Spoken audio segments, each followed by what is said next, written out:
As we are moving forward in these hours that are before us, we want to show you how to recognize your own guidance system and how to more effectively utilize it moment by moment. We want you to leave this gathering with a newfound resolve that how you feel matters, because how you feel is your indication of your alignment or misalignment with who you are, with your allowing of the whole of who you are to be present in this moment, or of your resisting of who you really are to be present in this moment. So many physical beings are moving around through life a mere shadow of who they are. We see mothers shouting angrily at their children when there is no one on the planet that they want to love more, out of control, not knowing how to hold themselves in the vibration of love because they're having knee-jerk responses to life. And we want you to begin to utilize the contrast in a deliberate, conscious, comprehensive way. We want you to understand the components of life. When you get who you are, and when you get how who you really are feels, and when you start tuning yourself to that feeling, you will begin to be a vibrational match to who you really are. And do you know, when you're tuned in, tapped in, turned on, when you are offering the vibration that comes from the core of your being, your power of influence is so huge that others who are watching you are amazed at the confidence and power with which you move through life. When you are a vibrational match to who you are, law of attraction brings to you, surrounds you with, lines up for you a steady stream of powerful, joyful opportunities and openings that just lead you segment by segment toward an ever-evolving, always unfolding, joyful life experience. It's not about knowing what you don't want so you know what you do want, and then you have to figure out how to get over there to what you do want.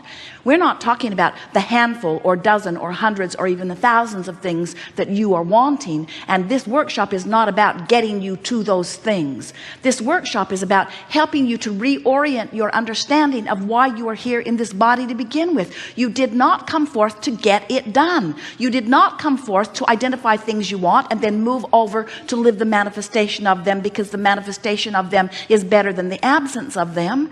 You came forth in order to identify what you want so that you could move in the direction of what you want, so that you can enjoy the stream of life that is constant and eternal. You want to be in the flow of who you are, not bucking the current. Law of attraction and its response to this powerful you that you have become creates a current that feels to you like a river or stream that is always moving in the direction of that which life has caused you to become. And when you let yourself go with that flow, you feel those emotions that you describe as positive emotions. But when you're turned upstream in opposition to that current, you feel it in your body. You feel it in every fiber of your being. You feel it because you are not letting yourself be who you are. And that contradiction in energy tears you apart. It makes you miserable. It messes up your body. It ruins your life to some degree. It keeps you from being who you are. Now, when you croak, of course, that all ends, because when you croak, we love that disrespectful word. Since there is no death, we try to be as disrespectful of it as we, of your idea of it, as we can. When you have what you call your death experience, your croaking experience, you stop beating the drum of all of the things that you've been worrying about in your physical form, and the vibration of who you are becomes dominant, and in one fell swoop, you become the being that all that you have lived has caused you to become. But we are wanting to submit to you that you do not have to croak to have that happen. You can stay right here in this physical body, and you can moment to moment, day by day, by caring about how you feel, tune yourself to the vibration of the center of your being. And as you tune yourself to who you really are, then you will begin to understand how good life feels and how good life is supposed to feel for you. It is supposed to feel good. Jerry and Esther had a wonderful experience last summer. They went whitewater river rafting. And as they took their raft down to the river's edge, there were many of them, 6 of them that went together, and many others, dozens really, of high school wrestlers in the other boats. It was a remarkable day of splashing one another. The high school wrestlers didn't start it. Jerry Nestor's friends did, but once it got started, it was a very wet day. As they got to the river's edge, none of them, not one of them, even considered turning the boat upstream and paddling against the current. It was so perfectly obvious that that very fast-moving river was going to have its way with them. And the river guide, almost the first thing he said to them was, "Friends, this is not Disneyland, and we cannot turn this river off." He was wanting them to understand the power of this river. And we want to say exactly the same thing to you. We want you to understand the power of this river and the fact that it's not Disneyland and we cannot turn this river off. You set your river in motion long before you got forth into this physical body. And this river has been moving very fast since you've been in this physical body. And every time you know what you don't want, you make the river go a little faster by offering the rocket of desire about what you're wanting. The reason the river moves faster and faster and faster is because every time you identify at any level of your being a preference or a desire how life would be better for you, the non-physical part of you embraces that thought so completely and holds it so unequivocally and becomes the vibrational offering of it so completely. And then as the powerful law of attraction responds to that ever increasing, amassing vibration that you are setting forth, there is a powerful sucking feeling that is drawing you toward it. Are you getting a sense of this? We're trying to get you to understand how fast this river is moving and how important it is that you let yourself go with it. When you let yourself move in the direction of who you've become, you feel the ease of going with that flow. And when you turn in opposition to it, you feel the dis-ease of not allowing yourself to go with the flow. And every emotion you feel is about simply that. If you feel negative emotion, what it means every single time is life has caused you to become something more than this thought, this action, this word is allowing you to be. In other words, life helps me to know that I want more money, and the source energy part of me becomes a more prosperous being. Can you imagine? We know how much abundance is amassed for you in your vibrational escrow. There are veritable fortunes there calling you to them. So here's all of this abundance that you in all your lives have set forth there. And here you are often saying, I don't have enough money. More important, feeling the disappointment of not having enough money. I don't have enough money. I don't have enough money. I would like to buy that, but I can't afford it. I wish I could buy that, but I can't afford it. I'm so tired of wanting things that I cannot have. I'm so tired of not having enough money. I don't have enough money. I don't have enough money. I don't have enough money. I don't have enough money. I don't have enough money. I don't have enough money. Hardly anybody I know has enough money. Hardly anybody I know has enough money. I don't know anybody has enough money. Enough money. Nobody has enough money. Nobody has enough money. That rich bugger over there has got plenty of money. That rich bugger over there has plenty of money. Much, much more than his fair share of money. He squanders it and wastes it on unnecessary things. Don't you know there are people starving? I don't have enough money. I don't have enough money. I don't have enough money. I don't have enough money. He probably deals drugs. I don't have enough money. I don't have enough money. I don't have enough money. I don't have enough money. I don't have enough money. And we want you to understand that you can't feel that way and let your money in. You just can't. The vibrational frequencies are too far apart. And your disappointment is your indicator that you're not letting money in. And no money coming in is an indicator too. In other words, there are emotional indicators of how you're doing, and then there's post-manifestational awareness, yes? And we want you to realize that whatever you're living is the indicator of what you're doing vibrationally. But even more, we so want you to hear this. We're going to stay here till you get this. It'll only take a minute. What you're living is the indicator of what you're offering vibrationally. Now, how does that sentence sound to you? Does it sound important? What you're living is the indicator of your vibration. Sounds important, but we don't want it to be so important for this reason. It's only an indicator of a vibration. My bank account is an indicator of vibration. I hate what's in my bank account. There's so little in my bank account. Why doesn't my bank account get bigger? Why doesn't it get bigger? Why doesn't it get bigger? Why doesn't it get bigger? Why doesn't it get bigger? Why doesn't it get bigger? Why doesn't it get bigger? Why doesn't it get bigger? Because it's an indicator of why it doesn't get bigger. Why doesn't it get bigger? Whatever you're living, whether it is about your body or whether it is about your relationship or whether it is about your money, no matter what it is about, whatever you're living is only a temporary, in the moment indicator of your temporary, in the moment vibrational offering.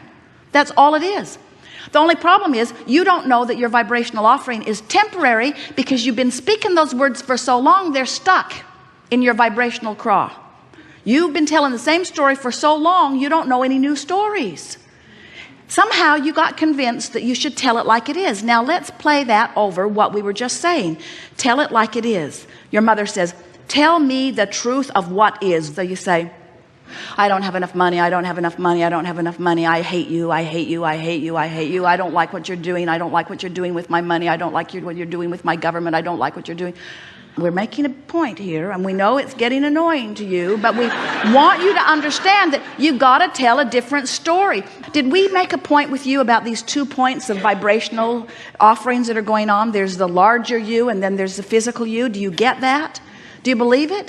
Do you understand that you are this source energy being? So listen to the difference in the drums that are being beat. I don't have enough money. I don't have enough money. I don't have enough money. I don't have enough money. I've never had enough money. There's plenty of money. The money is here. The things are lined up. The resources are in place. Circumstances of event have been arranged. The money is here. The money is here. Look over here. Look over here. Look over here. Look over here. Look over here. Now we want to depict the emotional difference. I don't have enough money. I don't have enough money. Why don't I have enough money? I'm so sorry that I don't have enough money. What have I done wrong? I should have known better. They should have known better. There's plenty of money. Nothing has gone wrong. Everything that you want is lined up for you. Whenever you're ready, it's right here for you. There's nothing you need to do. You've done all the work. All you need to do is relax and allow what you want to flow into your experience. You want to begin to listen to the drum of the source within you. You want to listen to the call of source. Source is calling you in the direction of what you want. And the way you know that you're moving in the direction is because things start lighting up for you, meaning that they begin feeling really, really good to you. When you get on this track of following the trail that has been pre-paved by you and is being tended by the source within you and is calling you toward what you're wanting, you feel energized. You feel enthusiasm. And yet, you know what your physical world trains you to do? Your physical world says, if it feels good, you need to be wary. You say to your friends, oh, I'm so excited about this. And they say, watch out. Watch out. That positive emotion could mean something's going very, very wrong for you. I've known other people who were positive and bad things happened to them.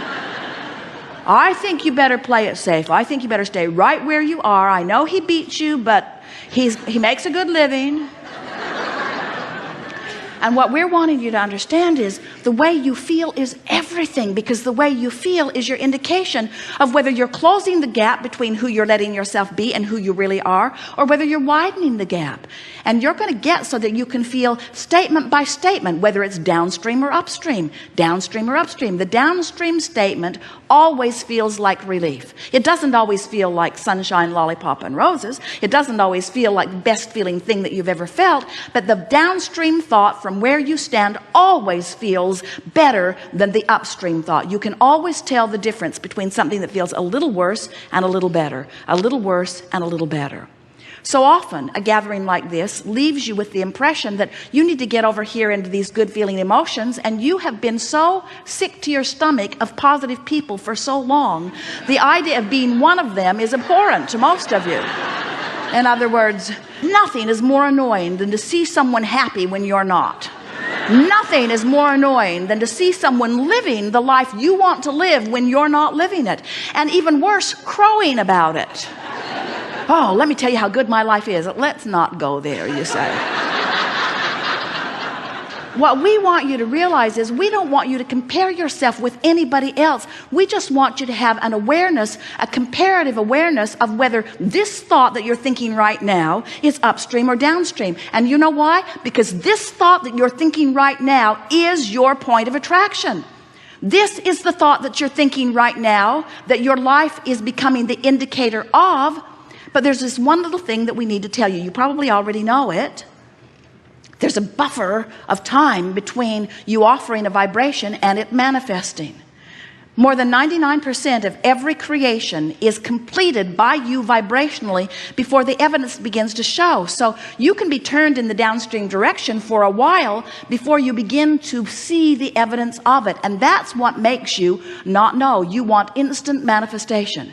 Can you imagine Jerry and Esther on the river with their guide, telling him, oh, we like instant manifestation, so we don't want to take all the time to ride down the river. Put our boat back on the bus. Let's drive down the canyon, be a lot faster. Put it in a few hundred yards from where we're going to take it out. We'll just be done with this. And he would say, I thought you wanted to ride on the river.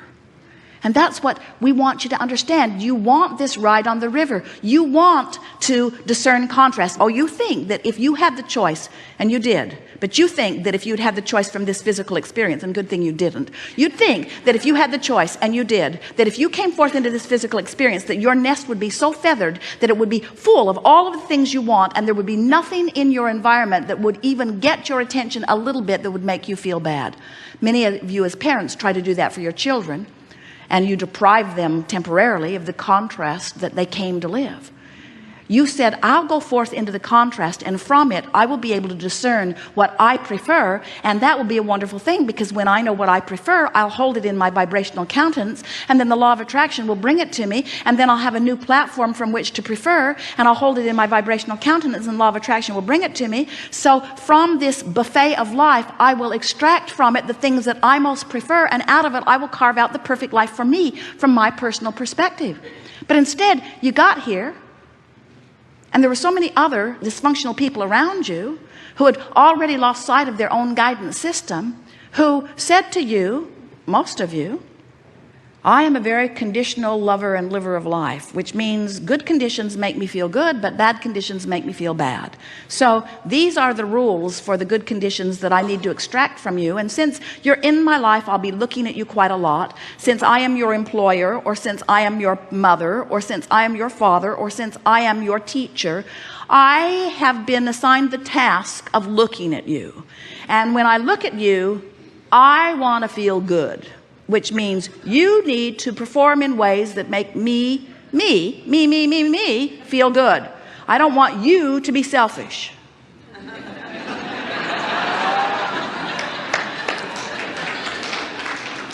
You need to behave in ways that make me, I'm your selfless mother, feel good. And if I see any of those things that make me feel bad, you will be in such trouble. Which was all right if there could only have been one of them and they were always in agreement with themselves, but they are so fickle, and there are so many of them, and they want different things from you, and you just can't stand on your head in enough different ways to make them happy. And pretty soon you figure out that no matter how hard you try, you can't make them happy. And we are wanting to say to you that none of you came forth with the intention of listening to anyone outside of you. Every one of you knew that life would cause you to expand, and that that expanded being would call you, and when you go in the direction of that expansion, that you would feel good. And you planned on leaving everybody else out of the equation. You really did. You did not plan on guiding your life by that which other people are saying. First of all, they don't have very much of an attention span. Have you noticed? How long did your lover really give you his undivided attention? No one dares say. Not that long. Not that long. How long did your mother give you her undivided attention? Not very long. Nobody can do it, because nobody is born to be the keeper of you. They are all born to be the creator of their own experience. And we think that the greatest hypocrisy, the thing that has caused you the most trouble, is that they tell you that you are important to them, but the bottom line is how they feel is what's most important to them. So they keep trying to guide you and your behavior by what makes them feel good. And then, oh, you get so full of resentment, because you know what would make your life really wonderful right away is if you could just accept that everybody is in this life for themselves. And that's not a bad thing, because what that's really saying is everybody is source energy, and everybody came forth in order to give birth to new rockets of desire, and everyone has a source within them that is guiding them toward their best interest. So imagine what a wonderful world that is. If everyone has their own personal guidance system and it is source, and everyone is being called toward the improved life experience, and everyone, or even most of them, or even some of them, are hearing the call and moving toward it, can you imagine how magnificent this world would become? Do you know that no one offers any violent or what you would call negative behavior who's in alignment with source? It just does not happen. 100% of what you call negative behavior happens because someone's out there on the raw and ragged edge. They're trying to fill the void. They're trying to get to some place that they want to be, but they're going about it in a way that